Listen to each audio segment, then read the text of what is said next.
dialogue episode with me, Captain Preetham Madhukar, founder of Skills Beyond Education, author of the book Three Culprits: Laziness, Fear, and Doubt.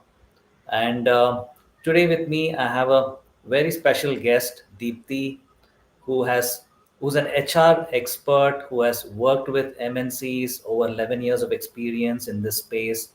And today she helps startups manage their HR and help them strategize in their HR function. Thank you, Deepthi, for taking time out today and being here and sharing your wisdom on HR and how people can improve themselves so they are better at their work, get hired to great places. And thank you for being here. Thank you very much, Captain. I would like to first thank you for taking out the time to have this chat with me. And I'm, looking forward to read the book on the three culprits as well. I think it's about time. Thank you. I mean, it's something that I call will before skill. You know, a lot of companies work on skilling people, but I always tell that we also need to first focus on building the will so a person can be consistent and focused. And that is such a powerful, you can say, force in ourselves that achieving whether our health goals, career goals, finance goals becomes so much more easier rather than the mountain that it is to climb today. Correct. Totally agreed. It's like, the analogy is the same as execution is more important Yeah, than the strategy part of strategy things of because if a thing is not done, it's not done. yeah. It's not recorded anywhere.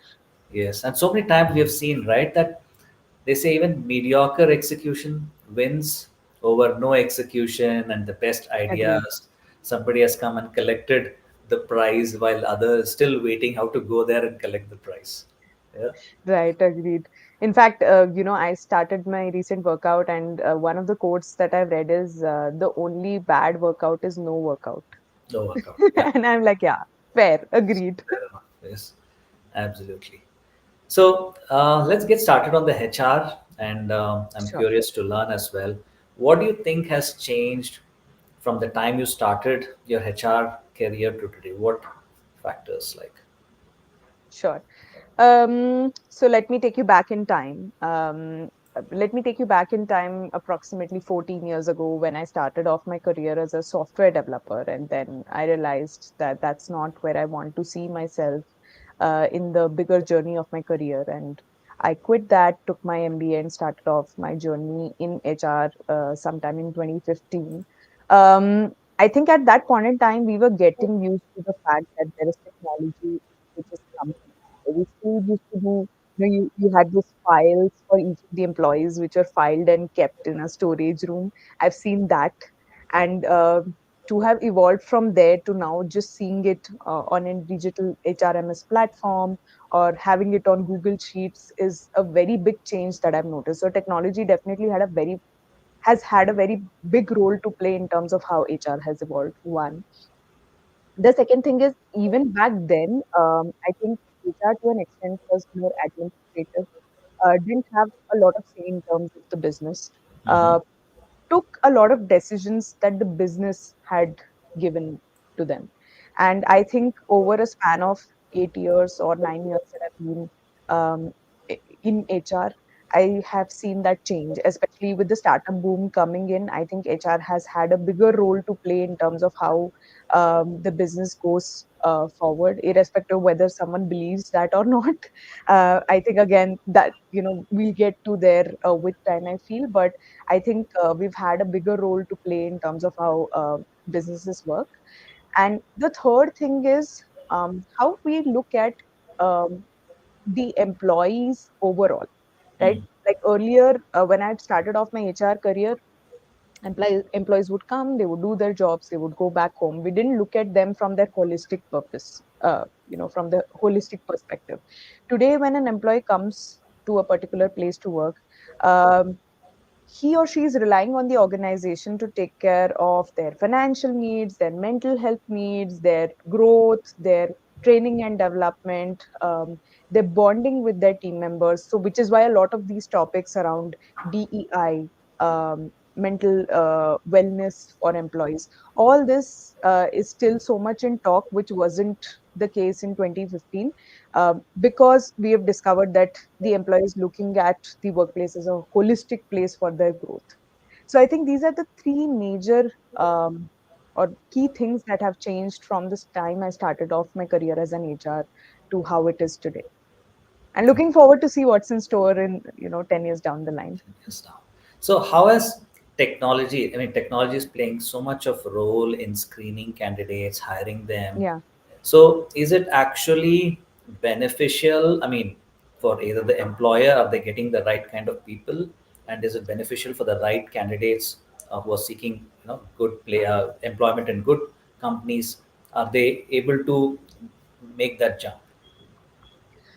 Um, So, see, Captain, I have like a twofold answer to this. What I feel is technology definitely has solved the volume game. So, earlier, I'm talking about a time when probably I haven't seen the resumes as I have seen resumes as the physical copies, but not so much in volume. But I believe earlier when, people had to get the resumes and they would get lost in transit, and then you will not know whom you have hired, etc. Those kind of challenges have now gone, because if today I float out a role, I would expect at least more than 500 applicants for that role, right? And it's very, very tedious, and it's manually impossible to go through that, um, you know to screen through each of them. While I've done that, I very recently sat and screened 3000 resumes with my own bare eyes. But in general, I think technology has solved for that, especially with the ATS and the HRMS or the job portals coming Yeah. into picture. um, but then I also feel technology sometimes creates the problems that didn't exist earlier. So for instance, when candidates apply, I don't know if those are bots which have applied. I don't know if those are like real people who have applied. Especially, I think during pandemic, what has happened is a lot of people took interviews on behalf of other people for the other people to land jobs, because it wasn't a video interview. So I think all these newer problems have been created, but then the older challenges which were there, which were more administrative, more tedious, more required more manpower for doing nothing, have been solved for. So what would say couple of things be just on basis of first impressions? Okay, you Hmm. got this resume is 3000, you vetted, or anybody for that matter today, Hmm. what a HR would vet. What three things, basis on first impression alone, would Hmm. get them to the next pile? Uh, Firstly, I think how the information in a resume is represented. I feel most of the times the resumes which get rejected are the ones wherein the information is not very clear. Okay, Mm, like people forgetting to mention, for instance, let's consider a role for which a fresher is applying, right? mm, Forgetting where you have studied from, or not putting that information, or you worked on a crucial project, or you have done a crucial certification, but not putting the much needed information about why did you do that project, what were the problem that you were trying to solve. If I don't see that in a resume, for me it's just another resume. Okay. mhm, Second is very, very poorly written English. So I will not say you need to be like 10 out of 10 in English, but very, very poorly written English, wherein someone is not able to form sentences mm, and I'm not able to understand what are you trying to convey. That again becomes a point of contention in a way. The third thing is, um, when the skill sets that I'm looking for are not really highlighted. So, mm, for instance, as a fresher, suppose you're applying for a role which of a backend developer, right? And you have not put in the actual skill sets which are needed for you to be shortlisted for the backend developer. Then for me, it is just English. mm. It's not really a shortlist worthy resume, in my opinion. So I think these are the three things that I keep in mind. Just to summarize: poorly represented information, very poorly written English, and Okay. not having the skill sets that are needed for the person to perform the job in the resume. Okay, superb. Thank you so much. I mean, brilliantly put. I think it's very enlightening to be listening to all these points. Fantastic. I'd like to just welcome the audience who may have just joined in now. I'm Captain Preetham Madhukar, founder of Skills Beyond Education. We are a learning and development company, and with me I have Deepthi, who is a HR specialist, who is a strategic advisor for a startup, who's got over a decade of experience in this space and sharing some amazing insights. We are talking not only for youngsters, freshers who are joining, we're going to be talking about senior executives who are going to be, joining, and what kind of skill sets that companies are looking for and how they can work on themselves. So brilliant, Deepthi. I mean, just to share, as a startup myself, we get resumes. We take a lot of freshers at this stage, and many times I get one-line answers. Why are you, suitable for this role? I think I will work hard, and that's it. And I'm like, okay, it's very nice to see that, but doesn't give me much info. And then you have people who have really taken time out to fill out their resumes.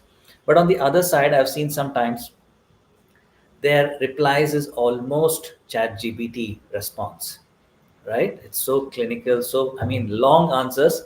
Other side was one line and this side is the full long. Each answer Yes. is like meticulously written out and Yeah. almost perfect. And Yeah.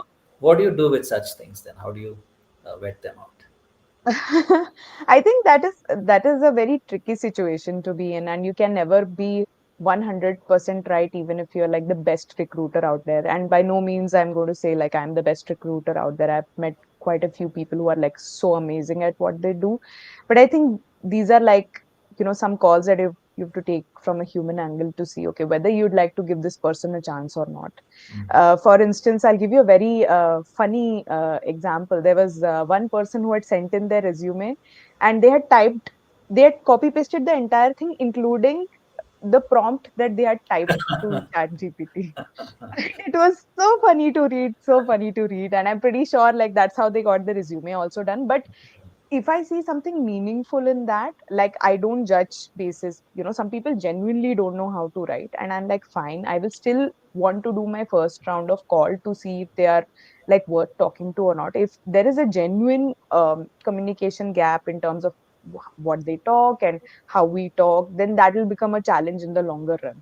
So I do give such people a chance. I would rather want people to chat GPT, not paste the prompt, please, but chat GPT and take the pains of, figuring out. And then when I grill them in my round, better be prepared with those points that you put in there. Yeah, So, not giving opportunity, I think I believe in giving give them people the opportunity. trust, And the but more, and then they have to prove that whatever yes, they put it in that resume, yes, they can really vouch for and support yes, that yes. talk. Yeah, nice. And going forward, then, right?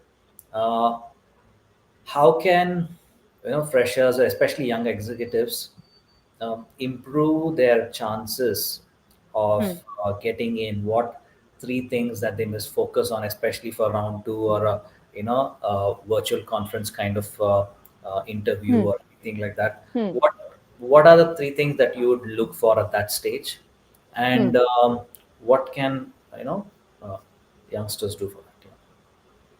So I think the three main things which I'd look for. One, if the person is punctual, right? Given the fact that if there is an interview which is, say, scheduled at 3 p.m. in the afternoon, I would rather appreciate if the person joins in at 2:55 to test out their system, etc., and see if things are okay, and then join sharp at 3 p.m. for the interview. So I think punctuality is something that matters in any of the interviews. It's not just for me. I'm saying overall, if you want to have a good impression, the first thing is to show up and show up on time. The second thing I think is I think what goes wrong in most of the interviews is people getting offensive really fast. Like, sorry, people getting offended really fast. So if the recruiter asks something and that is in line with how your career trajectory has been so far. So, for instance, I get asked a lot of times like, why have you moved so many companies? And there is no point for me to get um, defensive about it or feel Mm. offended, because it is the recruiter's job. If tomorrow they are hiring me, they have to look at the fact that whether this person is going to stay with the organization, what values is this person bringing along with the skills. I'm also talking about the values part, right? So I think that is something that I look out for, because if someone is getting easily triggered, easily, defensive, easily offended, for me, those become like, I have to look at this with deeper lens. Mm. So that is the second thing. The third thing I feel is how well prepared they have come, especially if they know of things. And even if they don't know of things, what are the pains that as a candidate they took to research about the organization, to research about the role that they're applying for? Why are they interested in applying for that role? I think these are the three things which I feel, if, post the interview shortlisting round, if someone is having the first round of interview set up, these are some of the things that people should have in their mind and should be very cognizant of to be able to move to the next level. Nice. Yeah, I mean, I kind of concur with, especially, what I call myself like markers to spot really good talent is punctuality. There's no two things in that, Yeah.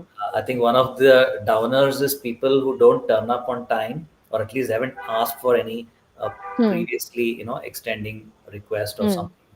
And that itself is such a thing that they've already lost out a huge points or chance of getting, unless they make up in their energy levels, which is the two.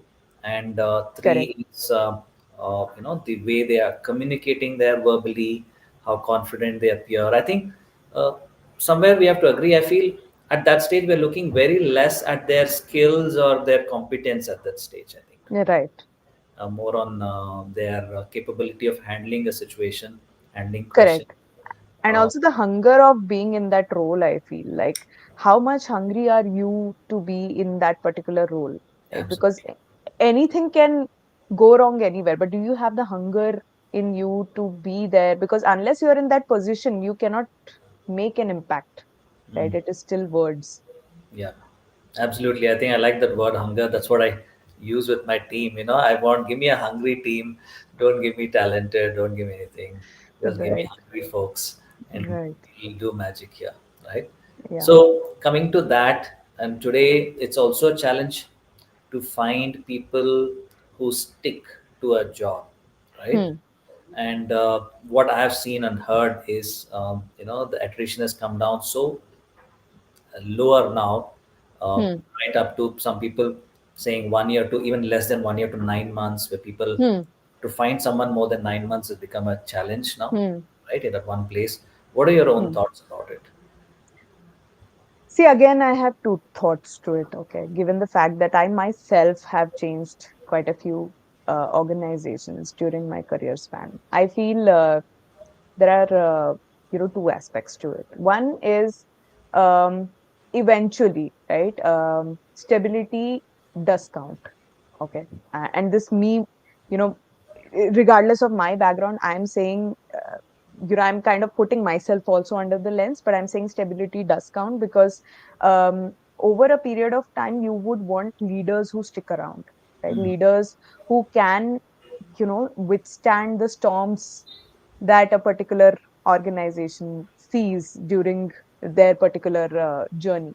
mm, But I also feel, on the other hand, what really has happened, and the dynamics have changed a lot, Captain. Like, I remember a time when, I was in my engineering and we had the recession, the 2008 recession. I saw the effect of it on the people who were passing out at that point in time, getting into jobs, how they lost their jobs, etc. But somewhere I think that wasn't as brutal as what we are witnessing today. Be it what happened during the pandemic, post-pandemic, and what's even happening now.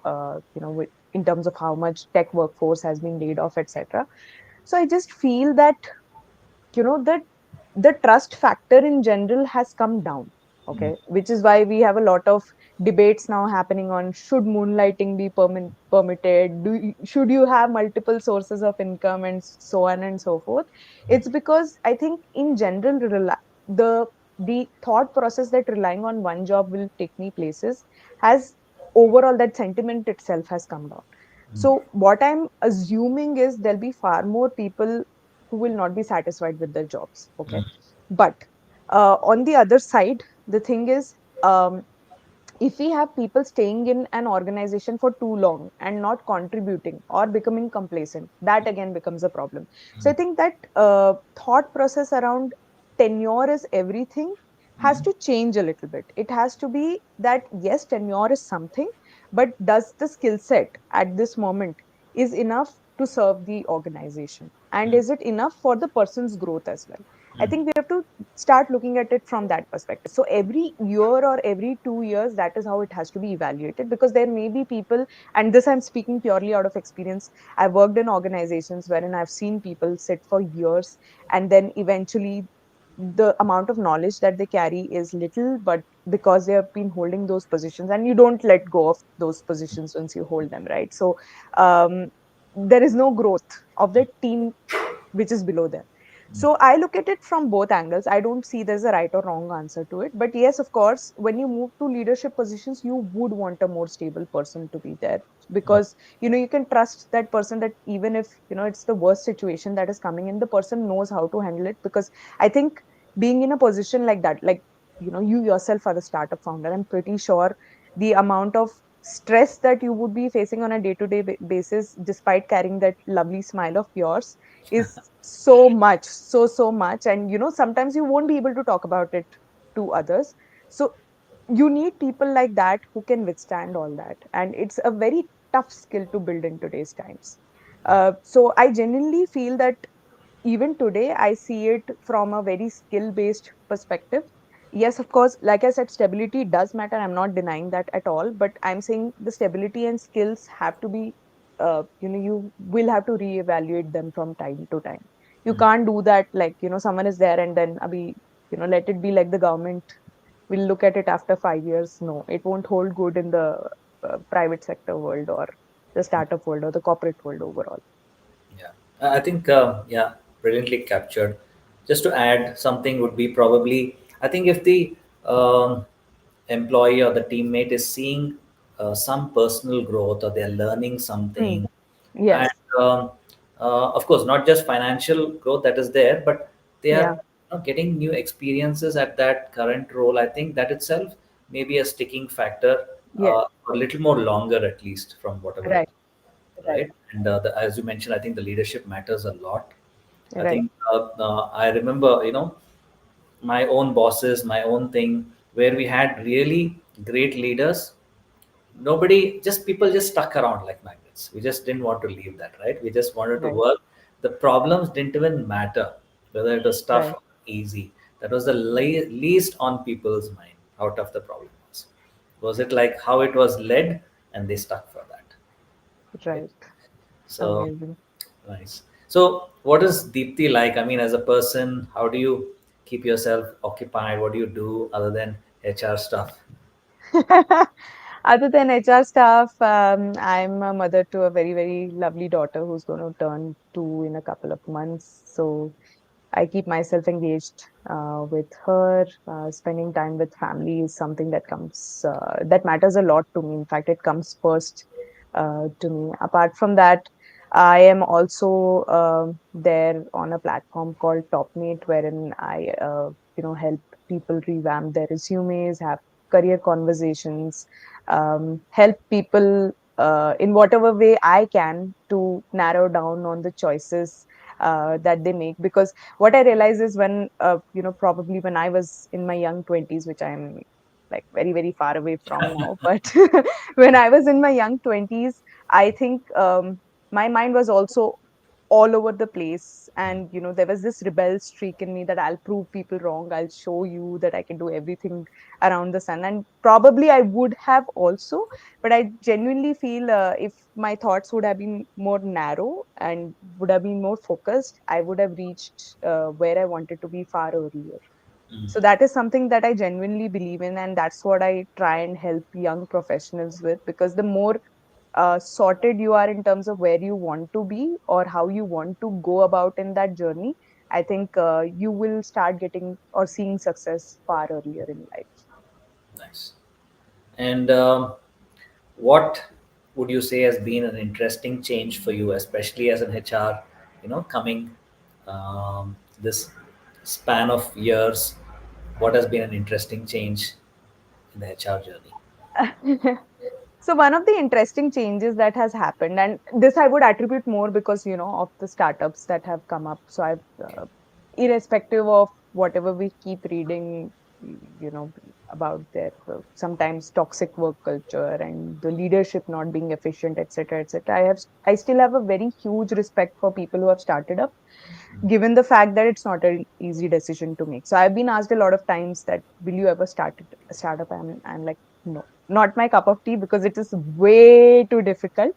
Mm. So, from that perspective, I think one of the interesting changes that has happened is I have gotten knowledge about business across different industries, because I've been a part of so many organizations, and all of them. So I call myself industry agnostic HR. That is what I pride myself upon, because I feel I've worked with so many industries, ranging from insurance to analytics to management consulting to early stage startup to real estate tech to now augmented reality and whatnot. I feel that the one interesting change for me in that entire journey has been how businesses really work and how it impacts the larger scenario. So that is something that I did not have, to be very honest, when I was working as a software developer. But as soon as I started my HR journey, I have learned the ropes. I have learned how can I contribute as HR to the business, and I feel for me that is a very exciting, b very interesting, and c very very impactful, if I may put it that way. Okay, nice.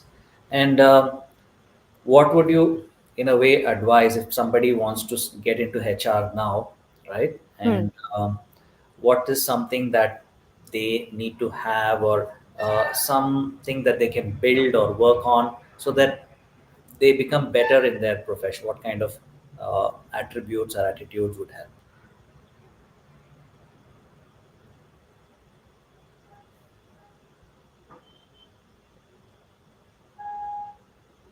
Deepti?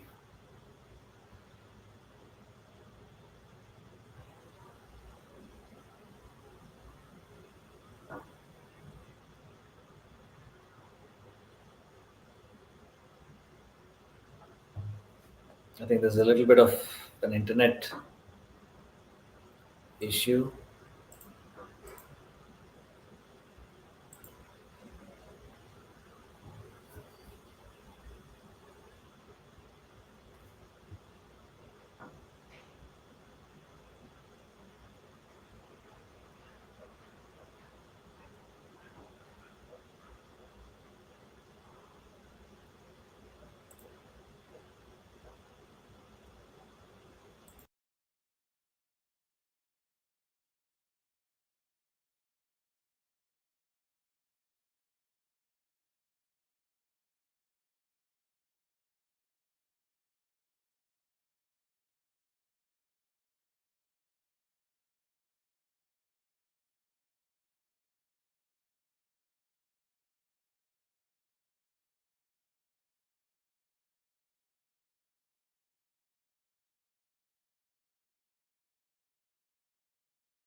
Hello, I Deepti,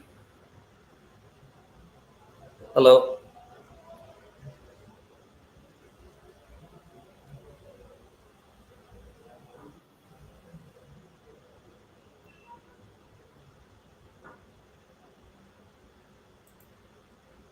Hi, I'm really sorry. I think my network just went off. Oh, okay. Extremely apologies for the same.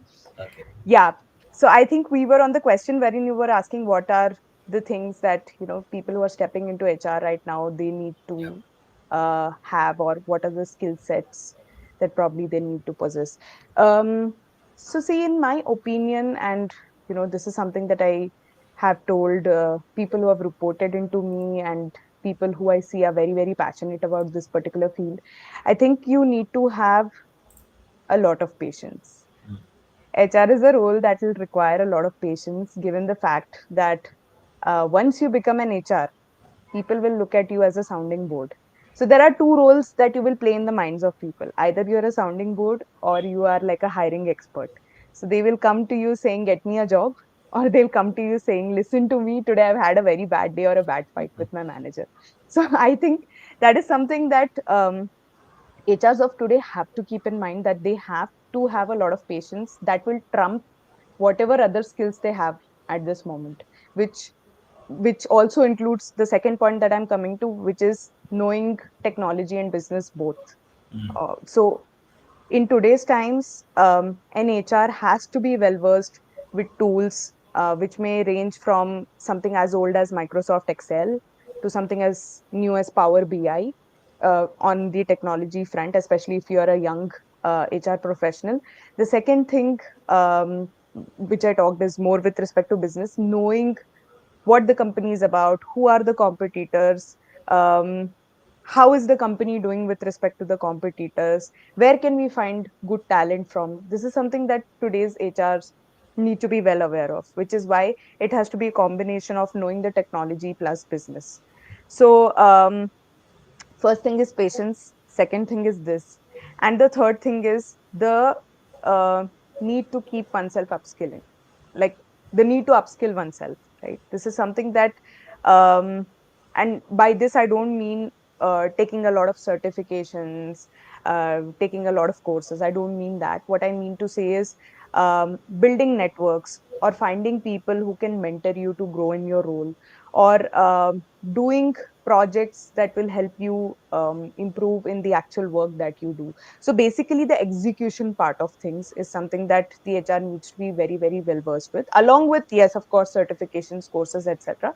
But the third thing again becomes very important, because in today's times, people are always thinking on the lines, okay, do I get myself a new course?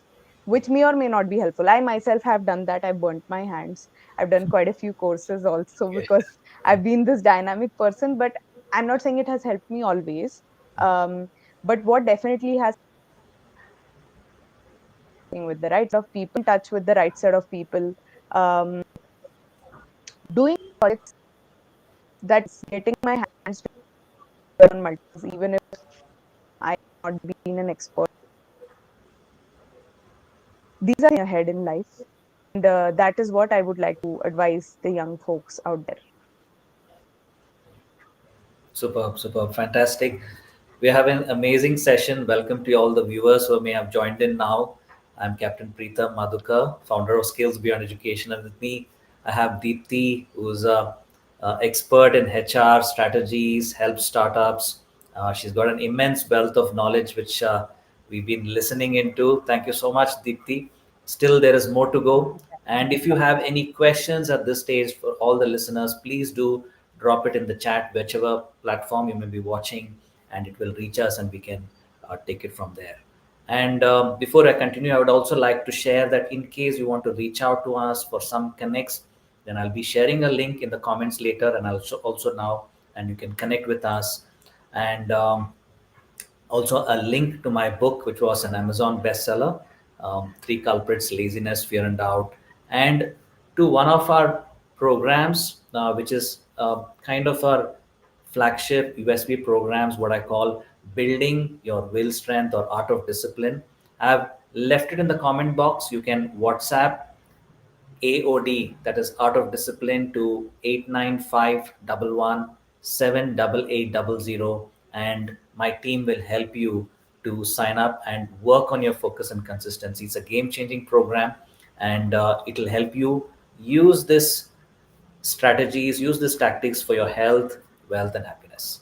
And let me also add that Deepthi is very active on LinkedIn. She's got an amazing page, great fan following, and very active with her insights and tactics on LinkedIn. Please do follow her. We'll leave a link for that as well. And if you want some amazing strategies for HR, joining new companies, that's the place to be. So thank you, Deepthi. Let's continue Yes, thank with you, some Captain. more insights. Yeah. And what you can say, what would be something that you would seek or look for when you're hiring someone at mid level or even senior level? Hmm. Okay. Very, very good question, because I've done that quite a bit at the organization that I was working with. I think one of the things that I look for is, of course, similar experience. Whatever said and done, if someone has handled a problem statement like what we currently have in the past, that's a very, very big plus in terms of uh, how they would be able to come and help resolve for us. So I think similar experience is something that I definitely look for. Okay. Apart from that, the attitude towards oneself and the attitude towards a team if they've managed in the past. That is very important, because most of the times, and this again, I'm speaking out of experience, when I've spoken to candidates, it's almost, to me, I have sort of rejected candidates who sounded very me, myself, and I, at that level. Like, I can understand if you're someone with like probably less than 5 years of experience, or you've never played a team management role and you've always been an individual contributor throughout your career so far. It makes sense. But for someone who's managed a team, even post that, if I hear more of me, myself, I, um, for me, that's a very big question mark. I will not call it a red flag, but it's like a question mark on whether this person will be able to lead a team and look after the team's well-being, look after the team's growth, because that is important for an organization to succeed.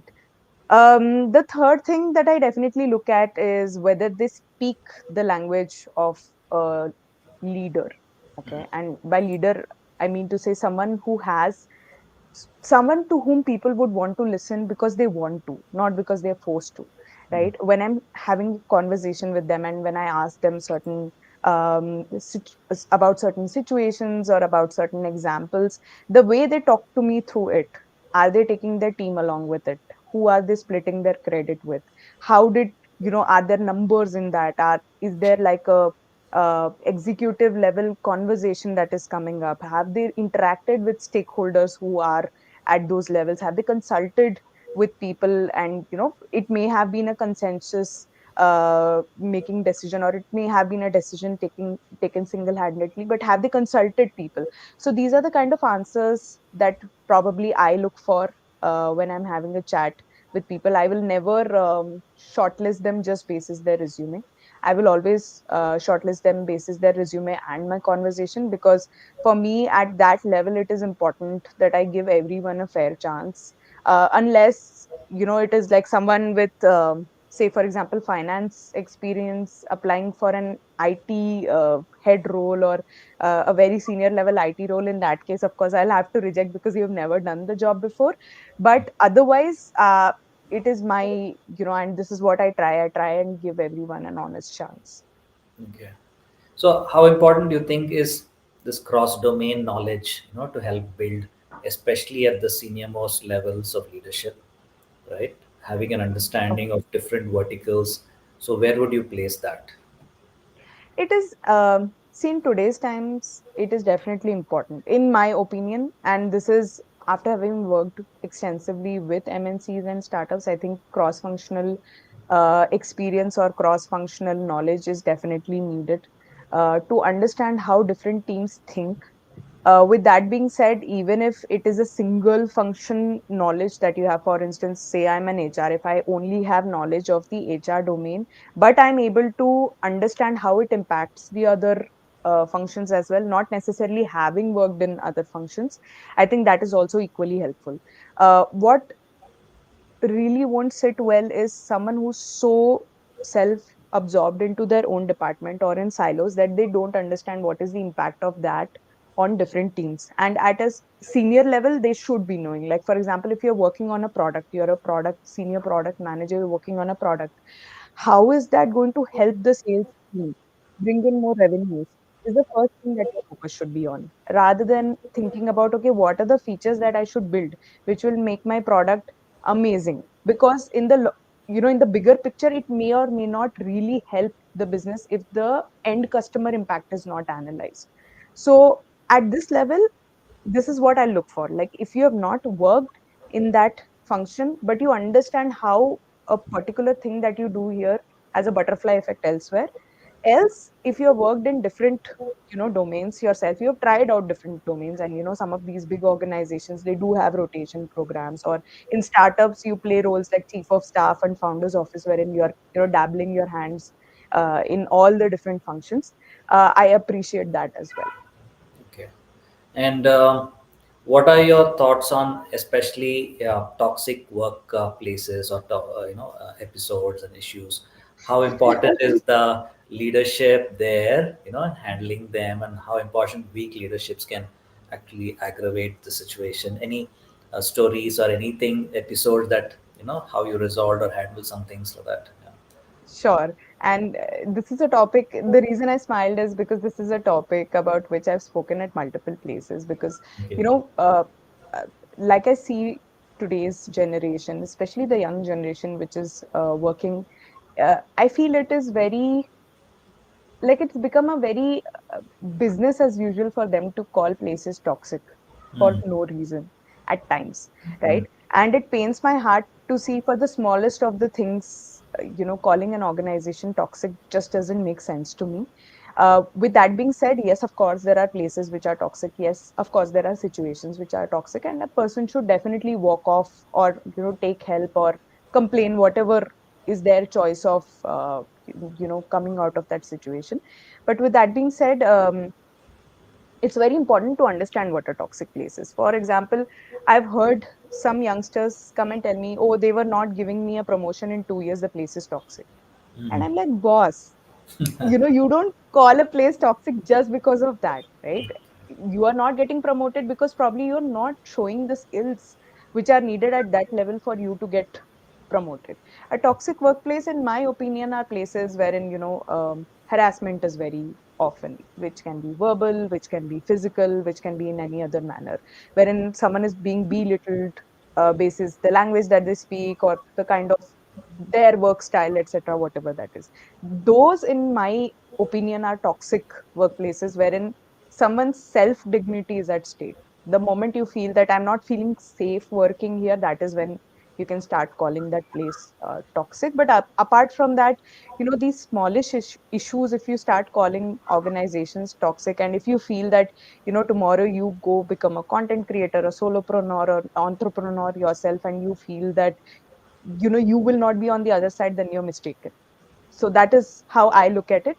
um, with respect to toxic workplaces, touchwood, I have not seen toxic workplaces myself, or probably I have too positive a lens to, call workplaces toxic very early. But with that being said, I did have a friend who has seen a situation like that, wherein she has faced harassment of sorts, and it was a very difficult situation to watch. It was, um, because I've not been an HR there, I have been like more of like a friend and support. I've seen that toxic workplaces actually eat up into your mental health. They break your confidence. They break your ability to be who you are, or to be authentic to yourself, because you always feel there is some standard to which you have to conform to. So I do feel that these places have an effect, and which is why, while you are also, doing your interviews and you're, applying to an organization, also you'll have to figure out which kind of teams are you going to work in, what has been the reputation of that place. And these are details which will not be shared easily, which means you have to start gaining trust of people beforehand, and which means you have to put in the hard work to know where you're going to go next, and if that makes sense or not. So I think the onus right now on candidates or on employees is much more to understand what is um, if they'd like to enter a toxic workplace after knowing it's a toxic workplace. But then I also feel the onus of the is much more on the workplace and the HRs to explain to people what a toxic workplace looks like and what it doesn't. Like, for instance, sometimes when you become too woke, and that is the word that they call it, it's very easy to pinpoint at the smallest of the things and say it's an inconvenience. And in this world of instant gratification, it's very, very possible there is nothing wrong about it. I mean, I'll not say a particular generation is wrong, because they would have learned it from the previous generations. Like, our generation learned it from the previous generations, that you should not retire at 50s and 60s and then enjoy life. You should start enjoying your life much earlier. And what the newer generation is learning is you should never rely on one job, you have to rely on multiple sources of income. So I think every generation learns from the previous generation. But essentially, with that being said, I also think the education part of things has to be on the other side. It can't be on the side which is quickly pointing fingers at the other, because they don't know. The thing is, they don't know unless someone takes the onus to educate them. Ki, hey boss, this is what it is and this is what it is. Are you facing something like that? If yes, yes, you are in a toxic workplace, I concur. And let's see what we can do for you to move forward. But if you're not, right, and if you're living in that delusion because 10 of your other friends are saying, oh, my workplace is toxic, then it's time for you to realize and internalize that truth, that you're not in a toxic workplace. Yeah, I think you captured it well, because so many times I hear entrepreneurs sometimes tell that, or even senior executives, where Hmm. uh, if their demands are not met somewhere, they're in a way threatened to be put it in social media, and everybody is like very, we don't want that blacklisting, you know, Hmm. name being spoiled in the public face, kind of a thing, and they're caving in sometimes, right, Hmm. to pander in some ways. At the same Yeah. time, of course, there could be genuine people who are genuinely complaining, being lost in that noise, right, who are Correct. genuinely actually complaining of a toxic space. Hmm. I think that's a challenge, I think, which the HRs have to constantly work on, like you mentioned, Yes. rightly mentioned, about training being and constantly educating them being, I think, one of the important, works, I feel, along with all the other work Yes. of HR. Yeah. Correct. Yes. Yeah. So, what would be, in your eyes, what would be your best practices for HR? Especially, let's say there are people who are hungry. Okay, they want hungry. They're putting in their best work. They're driven. They are going up. And then you have the next lot who are a little more passive, who are not so driven to grow, or but they're doing their job good. And how can you inspire, motivate them, push the pedal a little more? Got it.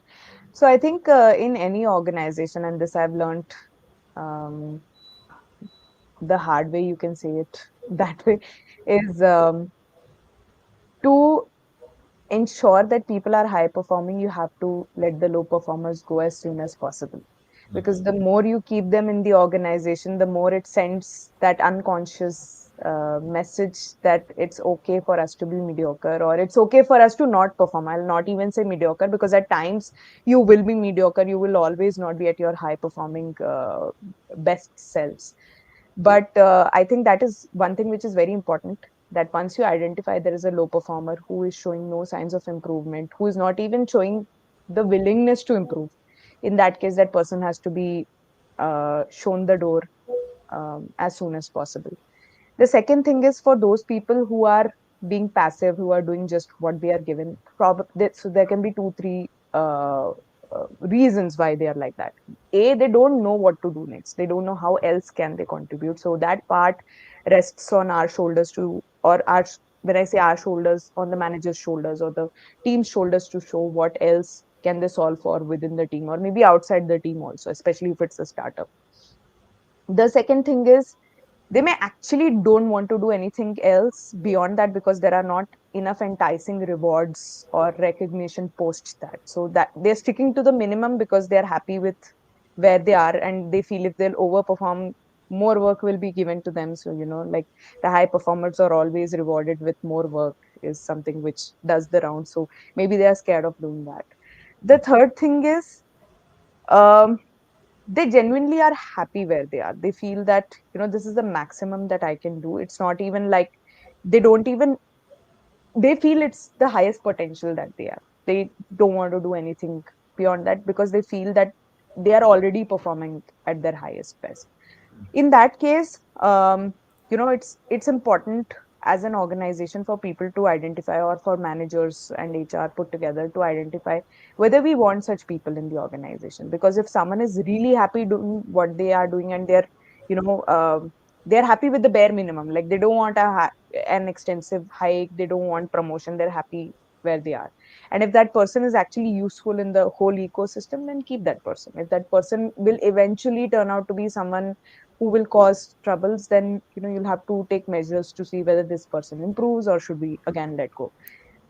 For people who don't know what are the opportunities, I think those kind of people are the easiest to tackle, because once you show them the opportunity, you will see whether they have the hunger or not to grab the next step.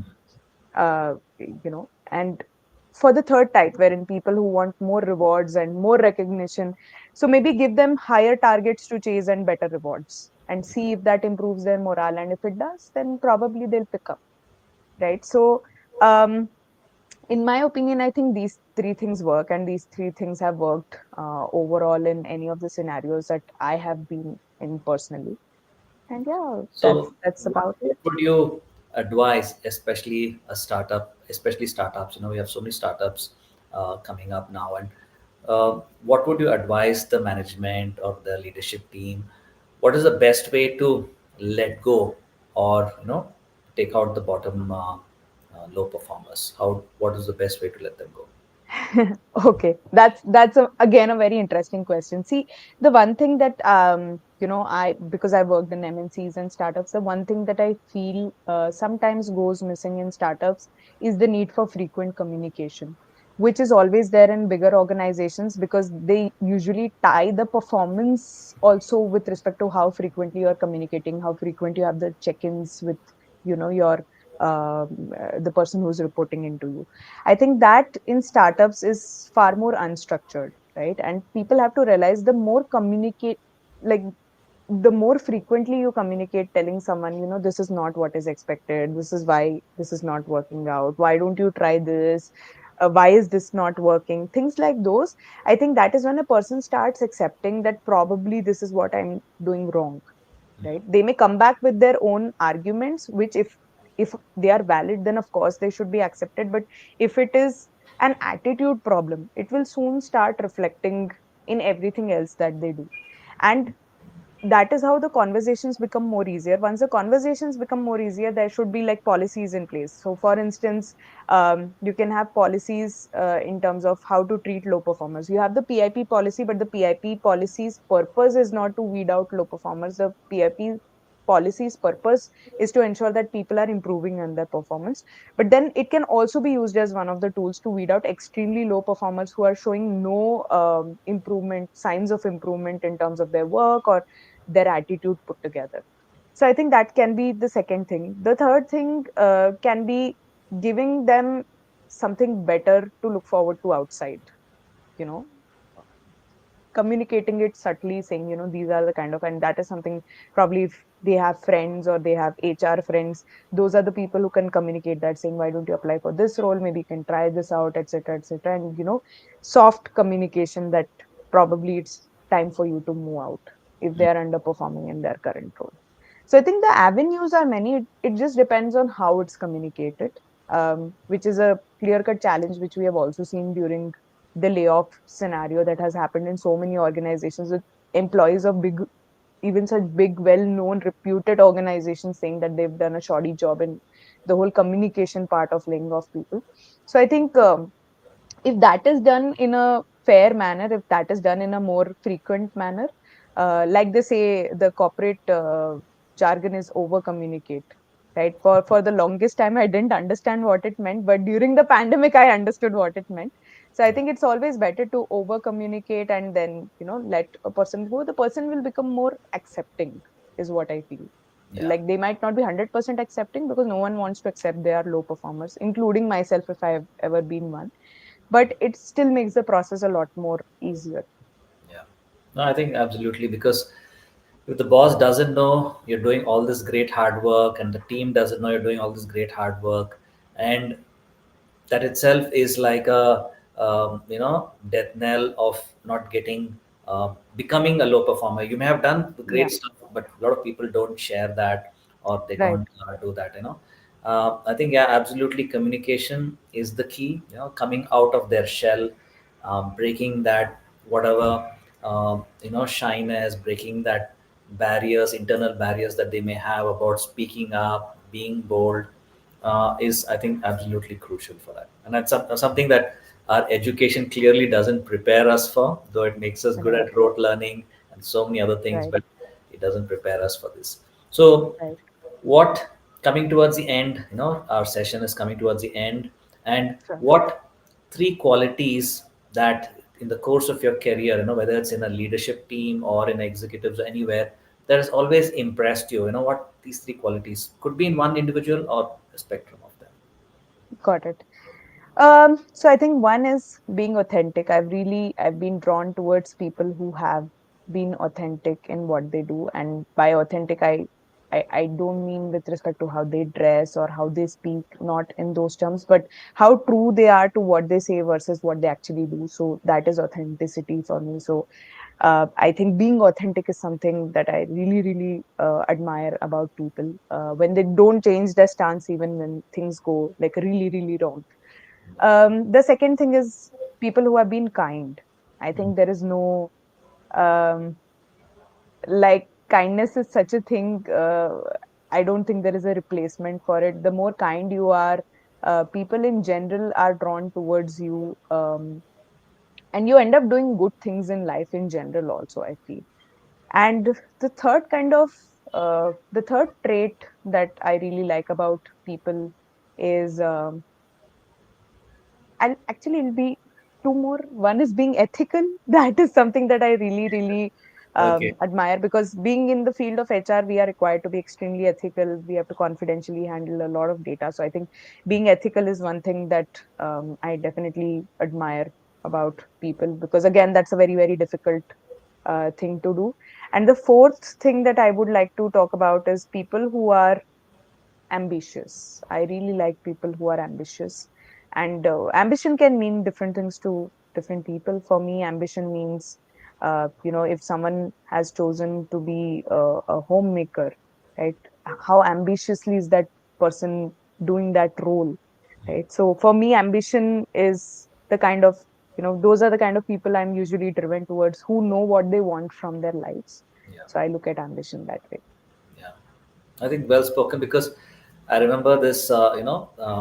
I like I mentor on elite performance, and this boy who's a 19-year-old going regularly to his gym at say 4 p.m. or 5 p.m. That's the ambition, Um, right? I mean, yeah, not something grand, not something big, but being consistent at it, going there, doing those things, and that's very inspiring for anybody who watches that. right, And striving for that. I think that's absolutely, ambition is very personal, but can you be so dedicated, be authentic there, and right. persevere? Superb. I mean, it is great engaging with you, having this conversation, Deepthi, and It was thank you lovely for talking to you, Captain. listeners. Thank you to all the listeners who have been here, listening in, had this amazing session. A lot of insights, especially if you're a HR professional beginning your HR career. Definitely, you must rewatch this. If you're a fresher, must rewatch this. You'll get a lot of points and insights into what qualities you need to bring. And the best part is, many of these qualities, what I believe, are learnable. You can There is a method to madness. You can actually build a lot of these qualities, provided you're open, willing to learn. And so, coming back, it was great having you. Please do follow us wherever you are, on our LinkedIn, YouTube, and for more such amazing sessions, more such amazing guests. And thank you so much, Deepthi. Any final words? No, thank you very much. The pleasure is all mine. Thank you so much. Have a great day to all the listeners. Thank you so much. Bye bye. Thank you. Bye bye.